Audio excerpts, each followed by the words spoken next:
behalf of the Ministry of Justice in Austria in the field of e-justice for almost 12 years now. It's almost 12 years that I began with implementation work as a technician in e-codex. So my background is a very technical one. Nowadays I'm in Matthias' team to help out as a solution manager and also an IT architect in the field of e-justice for the Ministry of Justice in Austria. So what it is about, what is the overall goal of projects like TREIO? We are all working on ways to bring digitalization to judicial systems. This is on one hand enabled by European projects that have the aim to digitalize procedure, transport the digital content, and in the end have a way to process the digital content on a national level. The strength of national and international efforts done to digitalize justice by moving towards the usage of digital judicial files shall be reflected with the next 5 presentations. First presentation on the Portuguese case management system, the evolution and challenges, is done by Cília Santos. Cília is a Portuguese labor judge at the court of Cascais. Cascais? Is it good? Very well said. And she is member of the support group on digitalization of court files created by the Judicial High Council. Cília. Thank you very much, Bernard. Good afternoon to you all. So I've been presented. Nothing more to say about my identity. Let's start the presentation itself. The dematerialization of cases in national judicial courts has its beginning in the year 2000 with the initiative led by a set of bailiffs in the hierarchical dependence of the General Directorate of Justice Administration, one of the general directorates of the Ministry of Justice in Portugal, and aimed at streamlining the work carried out by the judicial secretariats. The initiative was given the name of Habilus Project. Over the years, Habilus has been conquering territory in the courts and has been integrated into the workflows of other stakeholders, even if its identity has not changed. It is a platform created by and for bailiffs. In 2006, with the entry into force of Law 1426 of 26th of April, a standard was added to the Code of Civil Procedure contained in Article 138A with the following wording: electronic processing. The processing of proceedings is carried out electronically in terms to be defined by ordinance of the Minister of Justice, and the procedural provisions relating to acts of magistrates and judicial secretariats should be subject to the practical adaptations that prove necessary. And so, the legislator imposed the legal obligation of the electronic processing of judicial proceedings. Initially, this obligation only covered civil files, but over the years, it also became effective for criminal proceedings from the stage of the prosecution receipt. And here, in the PowerPoint, you can see the user interface of the Habilus project in the way judges in Portugal saw it, the CITIUS. It was a hard drive installed program, and we could only access it inside the internet of the Justice Ministry. At the bottom, you can see a screenshot of a court file audio hearing, and we could hear the recordings of the court trials whenever we needed it, after they were done, of course. And in the next slide, I present to you my court, the Judicial Court of Cascais. And under the terms of the Portuguese Republic Constitution, the courts are bodies of sovereignty with competence to administer justice on behalf of the people, with the judicial magistrates being their holders. For this reason, the judges are independent, irresponsible, and immovable. When thinking about the electronic processing of judicial files, we have to keep in mind that it comprises a set of elements that cannot be dissociated from the nuclear activity of the judge as the holder of a sovereign body. After all, the administration of justice on behalf of the people translates in practice into the duty to administer justice, making an order or judgment on the pending matters and complying in accordance with the law with the decisions of the higher courts. In terms of written acts, the judge practices two types of acts in the process. One by which he decides the main case or some incident that presents the structure of a case, and another that is intended to provide for the regular progress of the process without interfering in the conflict or of interest between the parties, and the act that decides matters entrusted to the prudent will of the judge may be delivered in legal use of a discretionary power. This is nothing more than the processing of judicial files with a view to fulfillment of the ultimate objective of making a decision that assesses with the force of res judicata the claim regularly deduced in court, as well as the possibility of having it executed.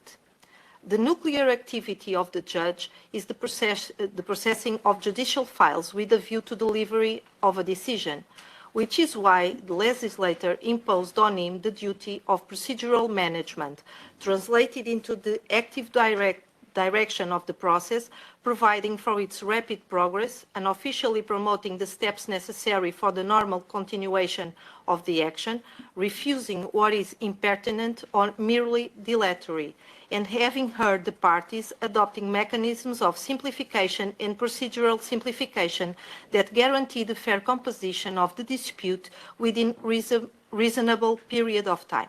In short, these are the legal coordinates that we have to have in mind when developing a case management system. In 2017, the Ministry of Justice created a working group of which judges and members of the Superior Council of the Judiciary are part, in order to develop a procedural management interface capable of filling the flaws and gaps of habilus. For the training of judges in the functionalities of the new interface, the Superior Council created a training task force composed of 4 judges, which trained about 100,200 magistrates. The training took place in a virtual production environment with the use of video tutorials. And the main difference between CTUs and magistratus is that this new program is a web-based interface designed by judges for judges in a joint venture between the Ministry of Justice and Judicial Council. We have VPN access to our work environment, and it is scalable to fulfill the concept of bring your own device. In the future, we can use whatever hardware we intend to use and not be linked to the computers provided by the Ministry of Justice. And now I would like to share with you an example of a tutorial made by one of the 4 judges that gave training to the other colleagues. And we can put it right in the middle. Neste vídeo vamos ficar a conhecer melhor o histórico do processo. This is spoken in Ele está destacado. Portuguese. Ao abrir os documentos associados, todos eles aparecem também destacados. E porquê? Porque o sistema assume que, ao destacar o ato, queremos destacar também os documentos que lhe estão associados. Mas pode bem acontecer que o juiz pretenda apenas destacar um dos documentos que está associado ao ato. Então, para isso, só tem que expandir os documentos associados e escolher o documento que quer destacar. Ele passa a estar destacado, mas esse destaque não tem qualquer influência nem no ato principal, nem nos restantes documentos. Como vemos, o ato principal não aparece destacado e, quando expandimos os restantes documentos, só aquele ato que nós escolhemos é que continua destacado. This is an example of a tutorial video in which the judge is explaining to his colleagues how to create the judge's file. When we have a judicial file, we have lots of documents, and not all of them are needed to make the final decision. So the judge can select the ones that are really important for him or her to make the decision and create a new file that the judge can bring with him, with her, to any other place to work on the file and to make the final decision.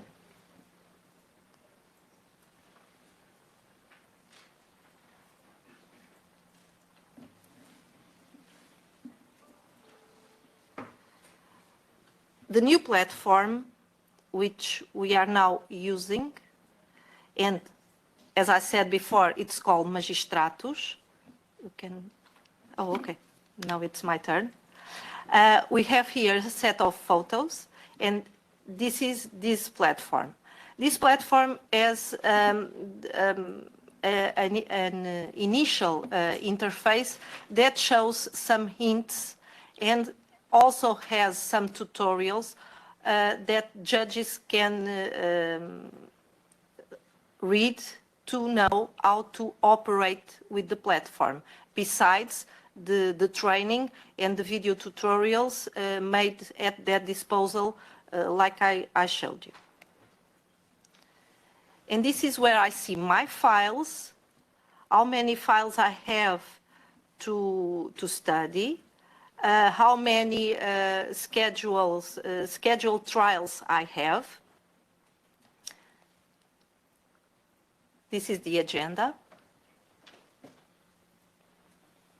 And the challenges we see as users of these new tools provided by the Portuguese government are the usability and ease of use, because despite the platform being created by judges for judges, we can always envision some difficulties for judges to operate this new platform in a correct way. We also have problems with interoperability with other structures and platforms from other judicial operators that we have to consult. The problems with security, because when we work in web-based platforms, security is always an issue, a very important issue. And trust, because when we find errors, gaps in the platform, and if we lose some part of our work or even all of our work, users don't trust the platform. If users don't trust the platform, the users won't use it. So that's it for my presentation. Thank you for your attention.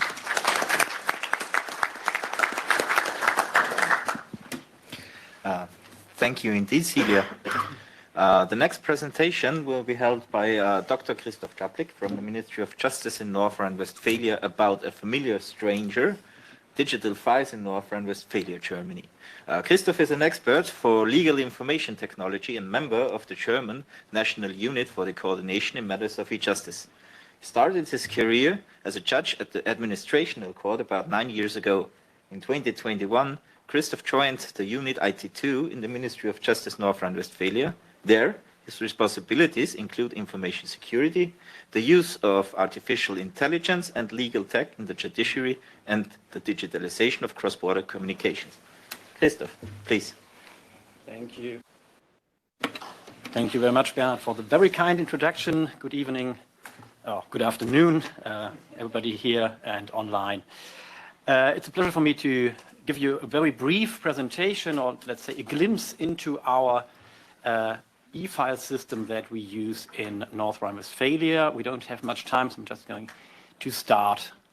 I'm going to give you some background information, some impressions of our systems, basically just one image that I'm going to explain to you, and then I'm going to tell you a thing or two about the steps we are taking in order to ensure user acceptance. So, first of all, some background information. We are not done yet. We are still in the process of rolling out our e-file systems in Germany. We have a legal deadline that is January 1st, 2026. I am quite positive that we're going to make it, but still a lot of work to do until that date. The second piece of information is more a disclaimer. I'm going to show you a file system, not the e-file system for Germany, because we don't have one in particular. Many of you may know we are a federal republic of 16 federal states, so-called Bundesländer, and each federal state has its own Ministry of Justice, and it's in the responsibility of a Ministry of Justice to decide which e-file application to use. So worst case would have been that we had 16 e-file systems. Luckily, we only have 3. Yeah? Still a lot to cope with, but only 3, not 16.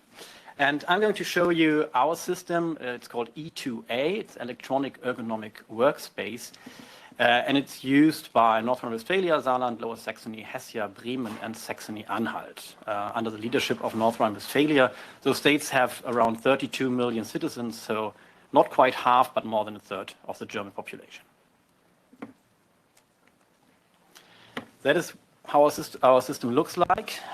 Just very briefly, you see it's a neat, modern-looking Java application. In the middle section, we have our calendar with all the tasks that are due for today, for last week, and for next week. You see I had 2 overdue tasks last week. On the bottom third of the screen, you see all the open tasks that you have prioritized with some additional information that I had to white out for data privacy reasons. And in the upper part, you see this little task bar or toolbar. That is actually what makes E2A more or less special. E2A sees itself as a so-called frame application. So we start everything out of this application. On the bar on top, you see a Microsoft Word icon, an Excel icon, or Google Chrome.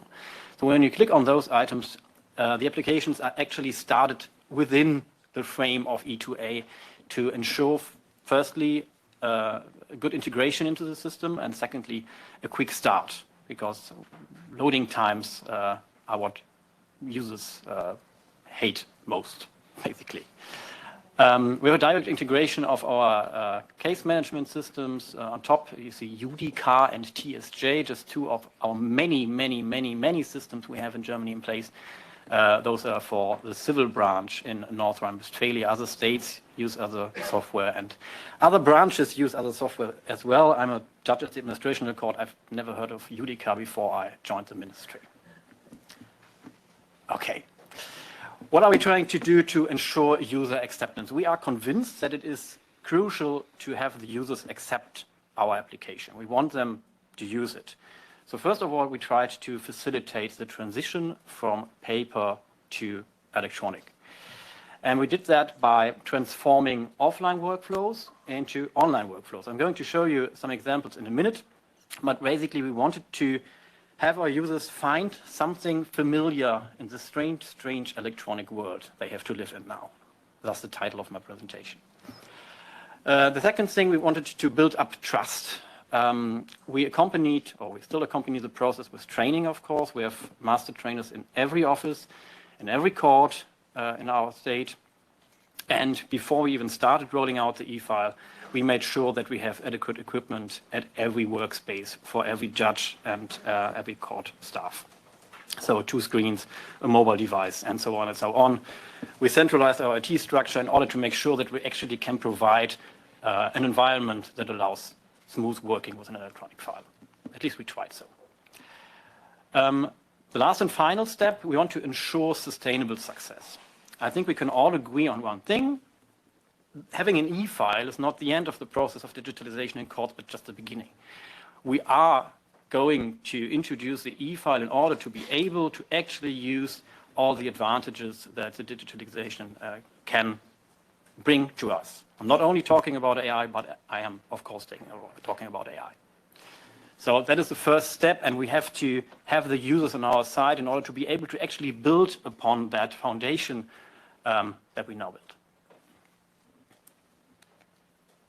Okay, transforming workflows. I'm having a very graphical approach here.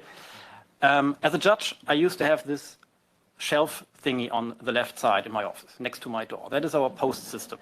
The good old post system. Left side inbox, outside outbox, right side outbox. Every morning at 8 o'clock, someone comes and brings me my new post and brings away my outbox. We transformed that into our e-file system. Not a surprise, we have an inbox and we have an outbox, but what we actually transformed to are the time slots. The standard setting is every morning at 8 o'clock, you will get your digital inbox filled. Because our users actually complained when we started this system that it stressed them out. As a judge or as a prosecutor, you want to have your desk as empty as possible. So once a day, you will get your post. Urgent things, of course, just come in, but other things only once a day. Second thing, I think that's universal as well, stamping. We love to stamp. Whatever you can standardize, just have a stamp made. And we try to copy that as well. Not a surprise as well, we have a stamping tool, but it's hard to see here, but the red stamp actually has a structure of a real stamp. Yeah? So you see it and you feel the stamping. That's what we're trying to have for our users, to see something that actually that they're familiar with. Yeah, on the left side is a so-called Gitternetzmappe, beautiful German word, where you can define workflows. Where should the file go next? Of course, we transformed that into the electronic world as well. You can send it for acknowledgement to several users at the same time, and then have a next phase, and so on and so on. Yeah, on the left side, our good old paper file. We used to have one collection of paper. So we receive paper from the attorneys, and we just put it in our paper file. We basically do the same thing electronically. Now we receive PDF files. PDF files are the leading documents for us in Germany. So no XML, no machine-readable files, but actually PDFs. And our e-file is a collection of single PDFs that you can put together, can merge to one huge PDF e-file. Yeah. So even there, you find your old file system having just one document in your hand. And with that, I'm already at the end of my presentation, within my time frame. If you have any questions, please feel free to ask. Thank you.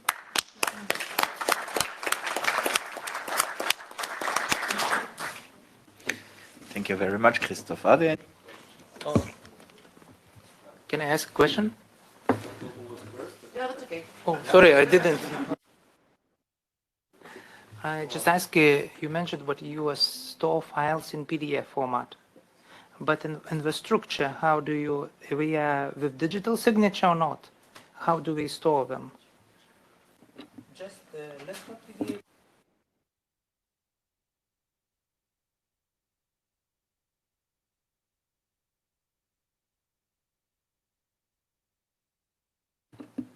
We basically just store the files actually with inline signature as a PDF file. Yeah, and so we have an XML file also for the system to keep it all together in the right structure. But yeah, it's basically just the PDF file.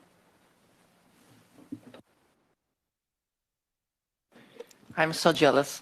We are on that side. So I have two questions. You said in the beginning that you have a legal obligation to complete this by 2026.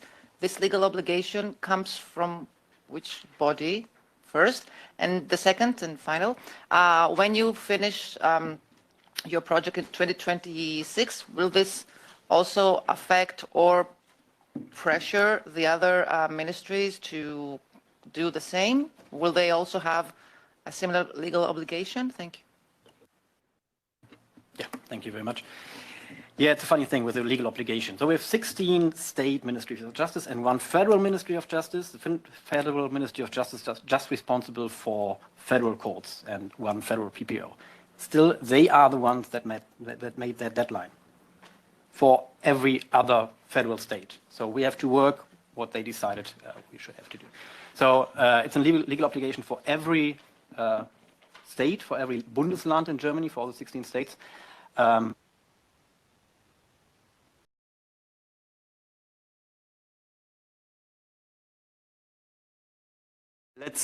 Let's move on.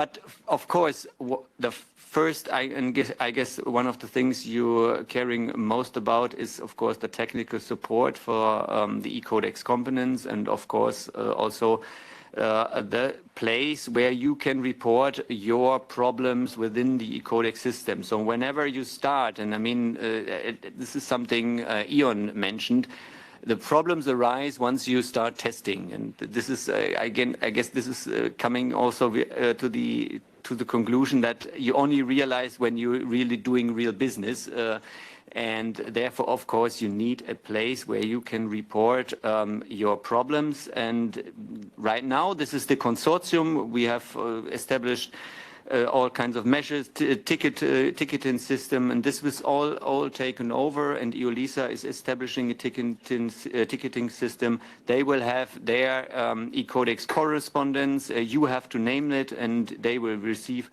the support from EULISA. So this is more or less what I mean with serving the e-justice community. And this is also one of the key messages I would like to address today.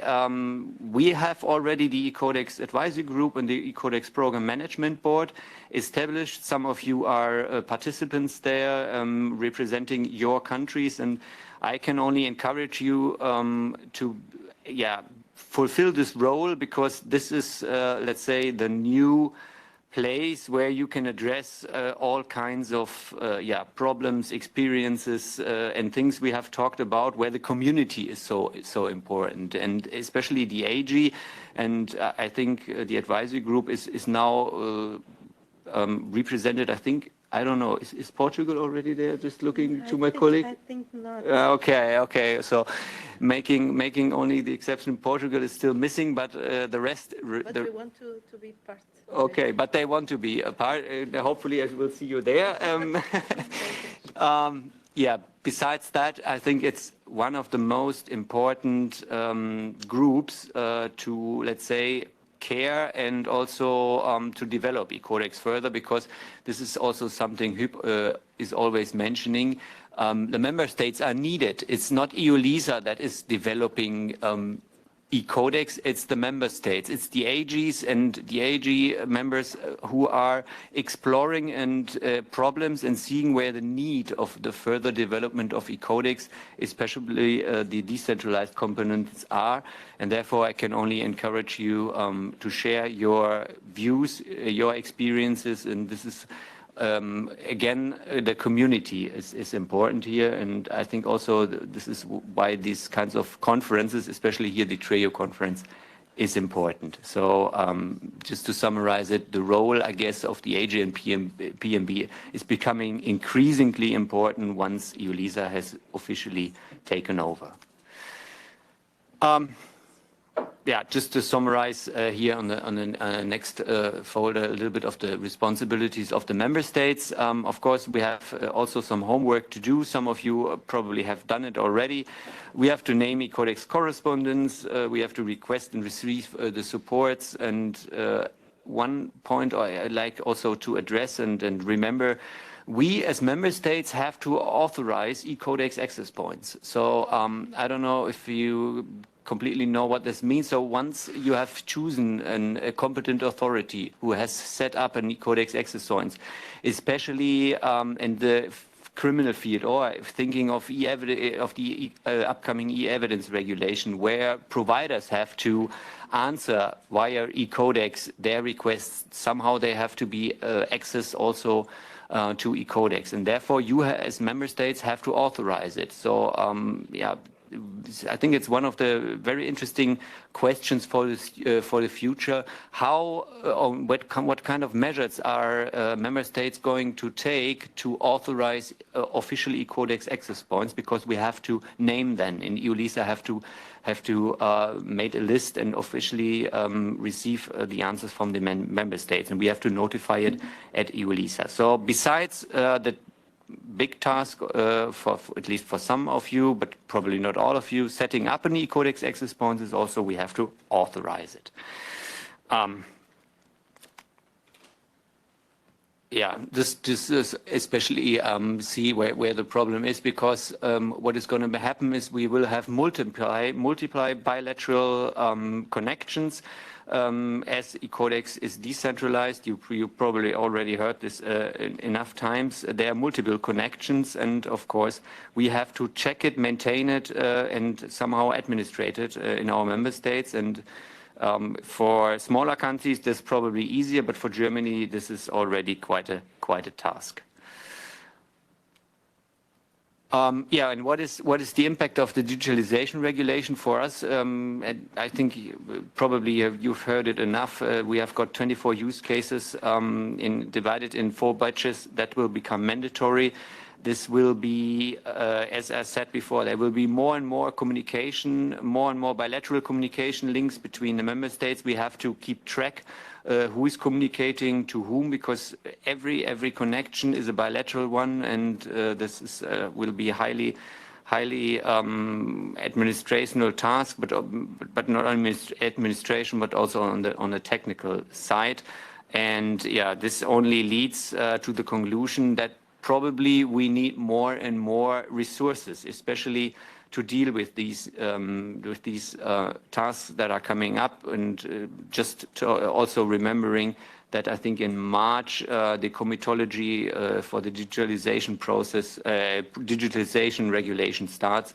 And I think, I don't know, they have announced the meetings, and there are quite a lot. So this is probably where we need to specialize. And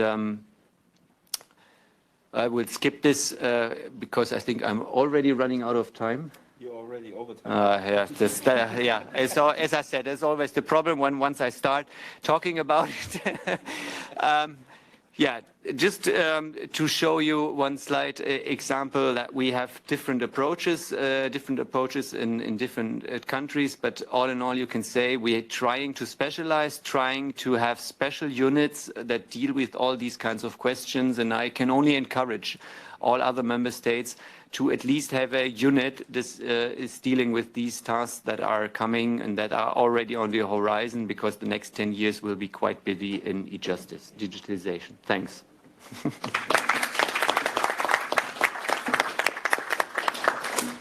Thank you very much, Tim. Any questions for Tim? All right. With that said, we now welcome online our colleague Julia Wasmeier from the Austrian Ministry of Justice, who is presenting us on the digitalization in Austrian justice. Julia is working as a senior project manager and business analyst in e-justice project of the Austrian Ministry of Justice, focusing on the implementation and rollout of an integrated workplace to enable digital proceedings and court hearings in Austrian justice under the umbrella of the initiative Justice 3.0. She has been supporting the Justice 3.0 initiative since its beginning in 2013. In her presentation, Julia will give us an insight to the actual state of play of the initiative and the role of training and support in the rollout process of the digital justice workplace. Welcome, Julia. The stage is yours.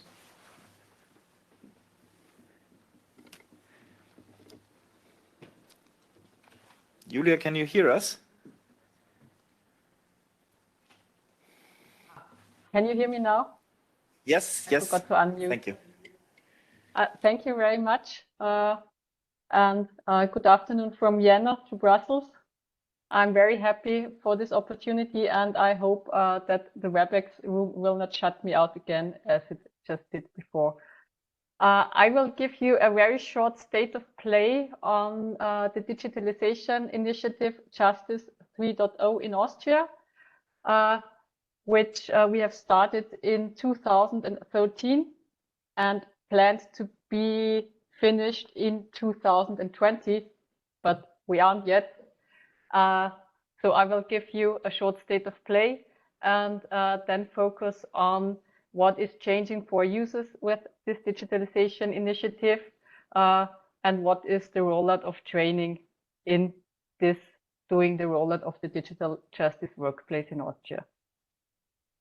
So where do we stand now? During the last year, we reached 100% in reaching out to all 160 legal authorities we have in Austria. This doesn't mean that they all are doing all proceedings in a digital way, but for some type of proceeding, we have reached each court and each public prosecution office in Austria last year.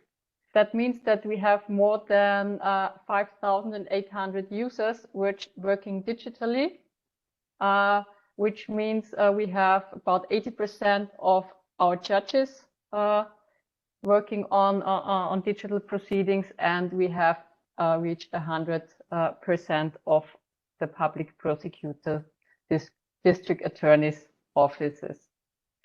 By now we have more than 1.5 million digital proceedings and more than 450,000 digital hearings with e-dossiers, and we are doing this in over 700 especially equipped courtrooms, where I will also give you a short impression what this looks like in practice.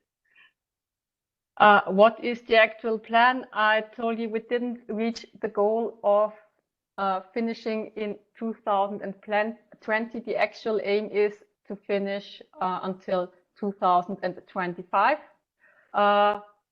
We are now already complete in first instance proceedings in civil and criminal proceedings, and will have completed the rollout also at all courts of appeal during this year. We are actually doing a pilot in digital enforcement proceedings, so we are very confident that we will start rollout during this year there as well.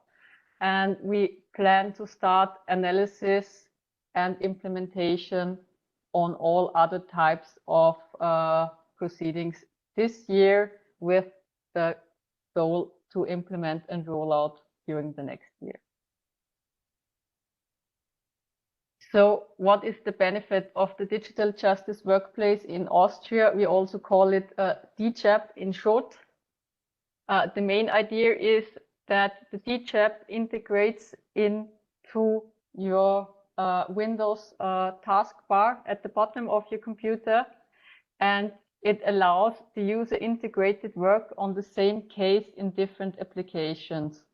So you start all the applications that you need. We had already before implementing the DJAP, our digital case management system, the Verfahrensautomation Justiz.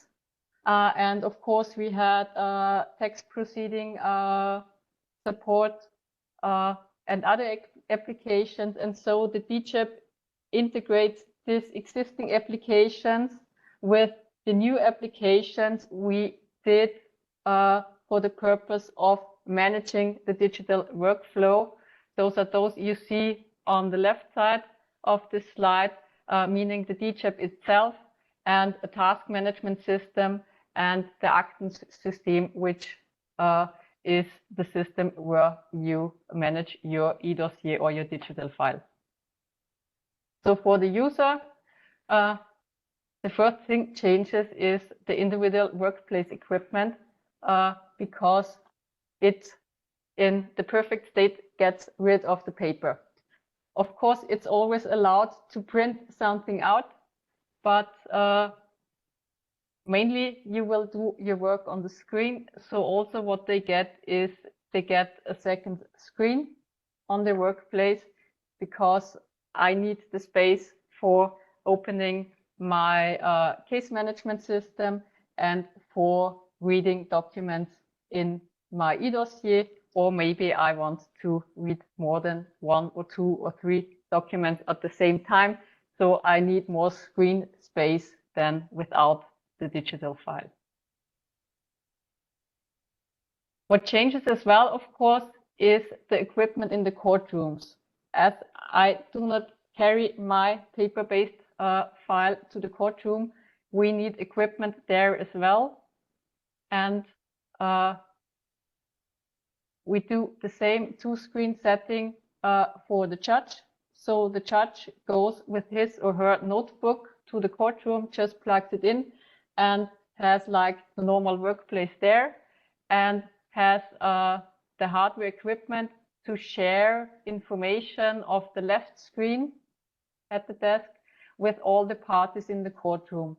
So I can decide if I want to share with the witness or with the parties on the left or right side special documents, or if I want to share the information with all parties present in the courtroom.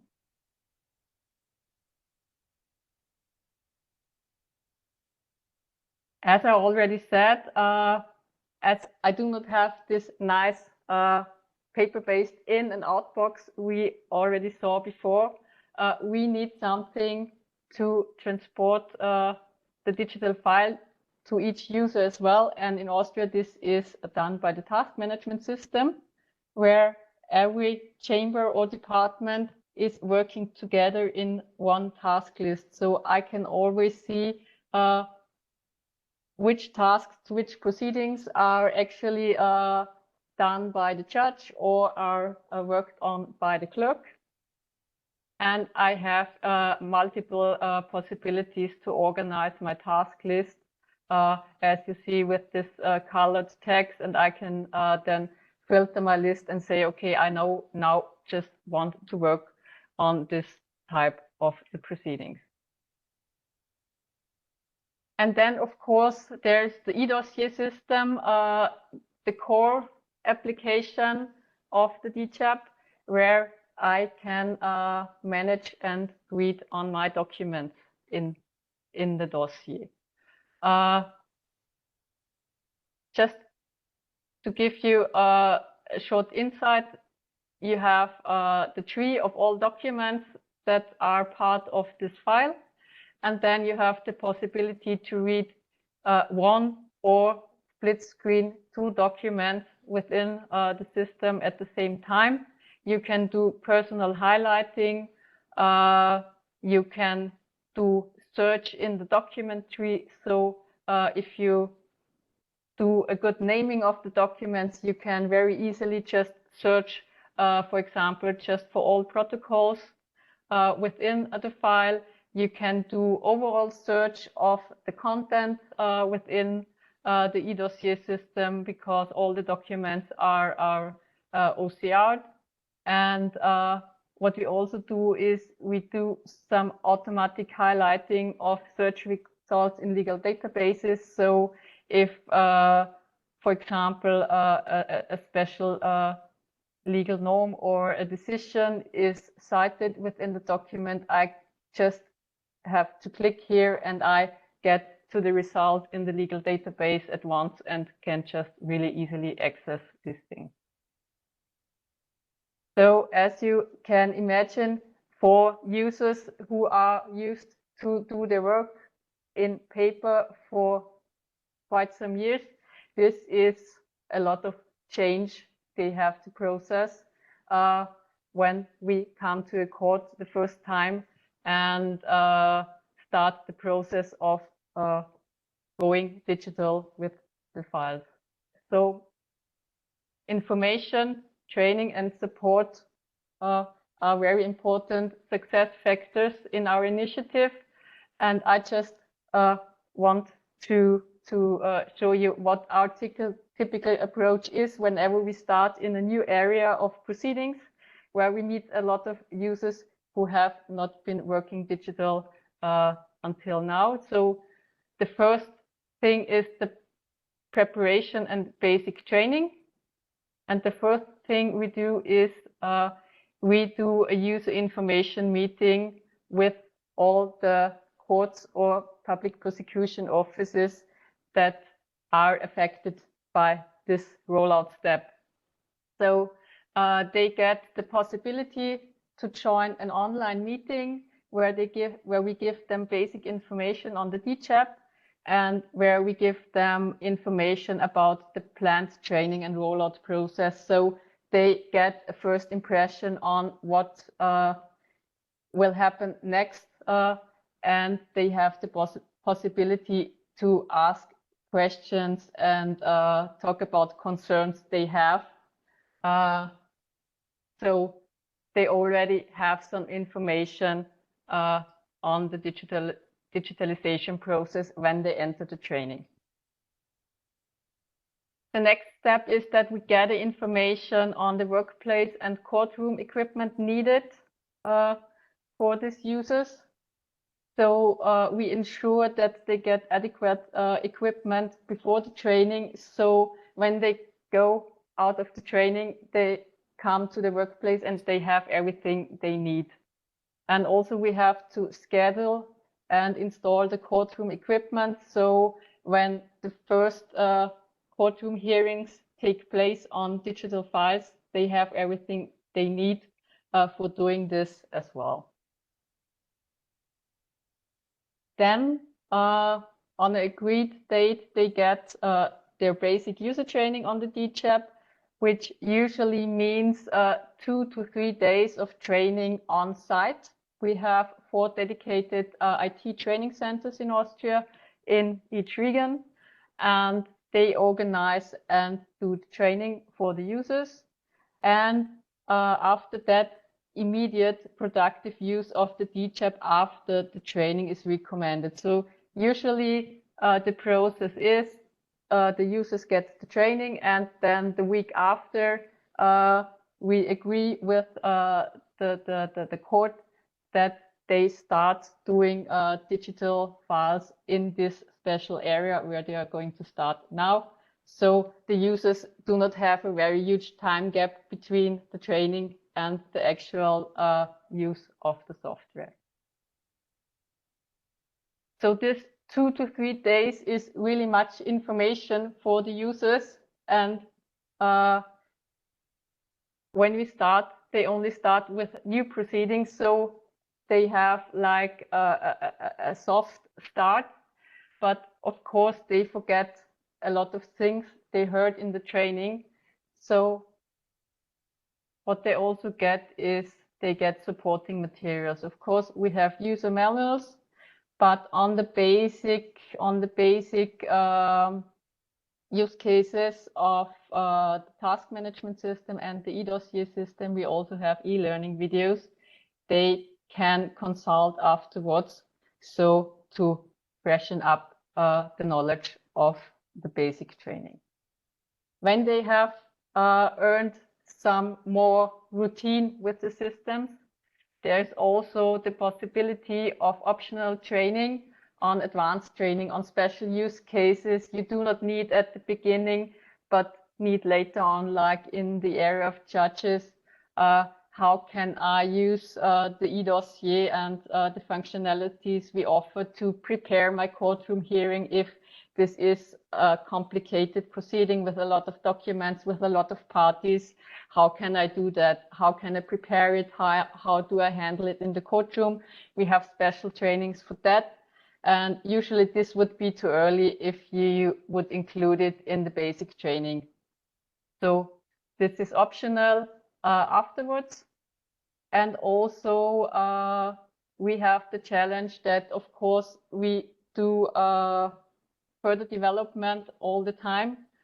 So the users get a lot of information when they have the first training, and then we also have to inform them on the new functionalities we provide. And of course, there is written information on this in a special application where they get alerted about news in the software. But we also offer webinars like online meetings where we just showcase the new developments and explain how to use them. And we also record these meetings online and provide them in this information application.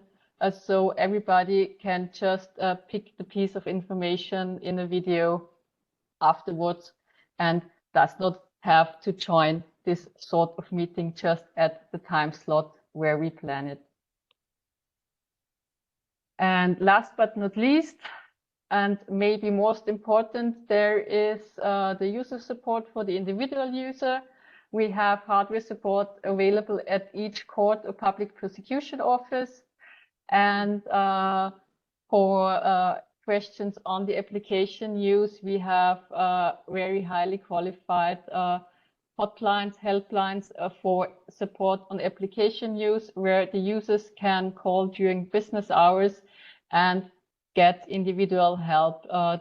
Those hotline, they can also remotely connect to the computer, so they can really help on the individual problem.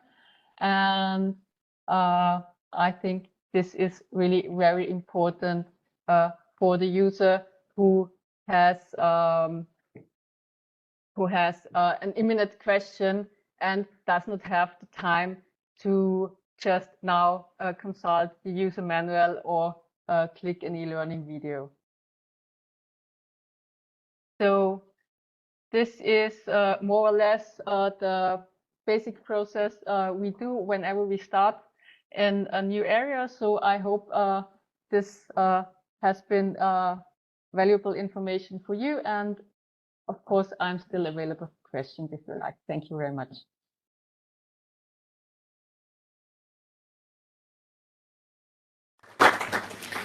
Julia, thank you very much for that informative and very interesting presentations. Are there any questions for Julia? Okay, thank you, Julia. Thank you. The last presentation of the session will be by my colleague Matthias Mauer here on the ICANN-EPO project. Matthias is an IT consultant, which is, like me, employed by the Austrian Federal Computing Center and working for the Austrian Ministry of Justice. He holds a law degree from the University of Vienna and a master's in information system from the University of Göttingen. His long-time national and European experience in the area of digitalization of justice results from his previous responsibilities as product manager of the Austrian case management system for courts and prosecution offices. Currently, Matthias is in charge of digital European affairs of the Austrian judiciary. Please, Matthias, go on. Thank you very much, Bernhard, for the introduction. And no worries, I'm aware that this is the last presentation. We are over time already. I'm really aware of that. And it's all the fate of the last presentation that nobody listens to. So please, give me, So give me your attention for a couple of minutes. As all the others, I'll try to be brief. But indeed, I will try to focus on the main aspect. So the ICANN-EPO project, where does it come from? What are the needs? I guess everybody in this room is aware of the digitalization regulation, which imposes a couple of things, but for the purpose of this project, it's mainly the mandatory electronic communication between authorities and at the same time the obligation for authorities to receive electronic messages from citizens. So far we know, of course. Second point here is that we know from several member states that they are lacking the technical prerequisites to do all that. And the third bullet point, it's let's say a special interest from Austria and Germany. We have already an application for the management of cases for the European payment order, but that one was developed quite some time ago. In IT language, it's centuries ago, and this one is quite difficult to maintain. It has also gone through a couple of hands, actually. Now, what are we trying to achieve in the ICANN-EPO project? So the main approach is to create an application for the European payment order, but to create what we call a core application, an international core application, which is based only on the requirements of the regulation of the European payment order. So just for this moment, let me state that we do not take into account any national requirements. And why is that? Because we want that this application is reusable in other member states, meaning if we take into account like only Austrian requirements, it might not be applicable in other member states, obviously. But of course, to be able to be used in a national environment, it's still necessary to add your national requirements. And for that, we will open up this core application with interfaces to plug in national extensions. So you can still integrate it into your national workflows, into your national system. This will require, of course, also some national effort, but the basis should be there. The target group, also, yeah, just to make that clear, very obviously, of course, the judicial authorities which are competent for the European payment order, that we have an indirect target group of citizens, legal practitioners, and so on. We do not provide any interface or whatsoever for them, because for that purpose there is already the e-justice portal, and in the future there will also be the European electronic access point, especially for citizens to be used for the various proceedings, including the European payment order. Now that's a very simplified picture of the architecture. The main purpose here is actually to present that the application consists of well-defined blocks. So we really try to keep things separate, to have a separate party management, separate case management, and so on. But also to take a look at the bigger blocks. So there will be we also will separate the back end from the front end. So yeah, to have that separated, but we will also separate what we call the ICANN core backend from the ICANN EPO backend. The ICANN core backend has some very general functionalities like the party management, case management, and so on, but nothing related to process or proceeding specific functionalities. These go into the part of the ICANN EPO backend. And the main intention here is also to make this core reusable for other types of proceedings. So we, of course, focus on the European payment order in that project, but with like half an eye open for other proceedings as well. I will show you a couple of first designs. Let me just skip it for a second because these are too small on that screen. Beside the actual outcome of the project, the application itself, we will also develop a couple of supplementary artifacts. So first of all, very obviously training material. Of course, everybody hopes that the application, their own application, is intuitive enough that it's actually not necessary. But of course, we know better. So there has to be some accompanying material for that. Also, with a look on what will happen after the project has ended, what will happen with the ICANN EPO application. We'll think how to maintain it afterwards, not really from a technical point of view, this we know how to do, but actually who will do it, on which terms and conditions, and so on. Also, we will think about a licensing model for the application. As said before, the intention is to have it reusable for other member states if they want to. But again, this has to be on some basic terms and conditions. I strongly assume that it will be some kind of open license, but still we have to find one of the many which are available. The project itself, just a very brief mentioning of the timeline that we have started last year in April. We're heading towards half-time of this year, and it's a 2-year project, so we should finish by March next year.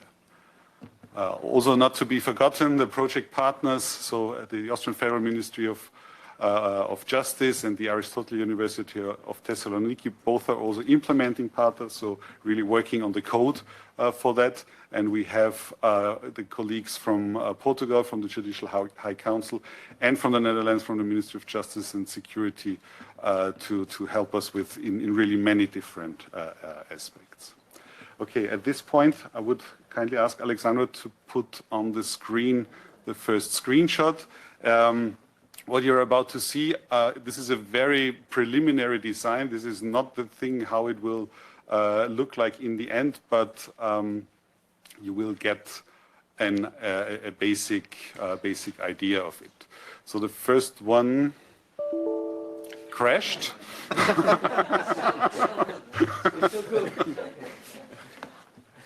Let's give it another try.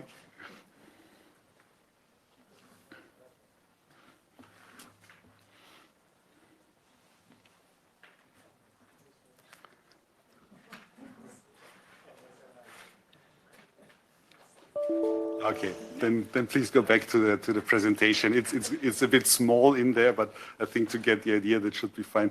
Just put it on full screen. I'll go through the slides. Yes, thank you very much. So I said a couple of slides. The first one of screenshots actually of these draft designs. What you see here is the task overview. So also, as we've heard in some presentations today already, the main driver, the main thing to move a digital file around is a task. And that the task list, as we see it in ICANN APO, looks like that. You have a very basic overview with very basic data. If you want to, that's probably indeed too small to see the details, but it's not really important. But you can go into the details of each task. Then we have this slide in thing from the right side where you get not all, but all additional information of the task. Usually shouldn't be necessary to use that. Actually, you should be happy with the overview of the task list. What we've already also been working on is how the case management part looks like. Again, very draft design. I can guarantee you it will look not like that, but the basic approach again is the same one. So you open the system and you open the case with a very easy and understandable interface here, where you just enter file number, click on open, and then you should be there, and then you should get that overview. Again, probably a bit too small here, but that should give you all the case related data in there, parties and what has happened in the case and so on. And also in that design, you will be able to edit all the data. Okay. I said, once again, the disclaimer, just very basic first drafts. We are constantly working on that. Again, not worth mentioning, with the colleagues from the University of Thessaloniki, very esteemed partners here, very helpful. And that's it for me. I'll hand back to Bernhard.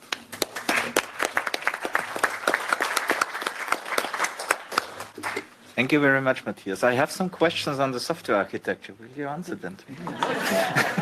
I'll forward it to the guy who developed the software architecture. All right. Anybody else has some questions for Matthias? Closing words. You were very keen on my keywords that I shared with you today, this morning, and I'm very happy that during the day I heard the same words going around. I read them on the presentations of the tools, of the activities that are carried out under the e-justice umbrella, I would say. So at the end of the day, I also have some more keywords to add on my list, which I will share with you because this will be food for us tomorrow. And so my new keywords are digitalization, innovation, flexibility, mutualization and fertilization, and testing, and an adjective to the training. So a new dress for the training, which is lifelong. Because we heard that the training has been done, but maybe forgotten, maybe not on time for going through the tools. So the training should be something that must be there, updated and ready to be replicated if needed. So I would like to thank all of you for today. I'm very happy to see that at 5:30, persons in the room are the same of this morning. Actually, something happens in the afternoon, but we are not in Florence, so we are in Brussels, and this is okay, I think, because you don't have many choices. So we will have tomorrow very interesting session as well. we will have a shorter day, but intensive, like the one that we had today. And I hope to see all of you to the social dinner tonight. You have instruction in your file. And thank you, and have a nice dinner.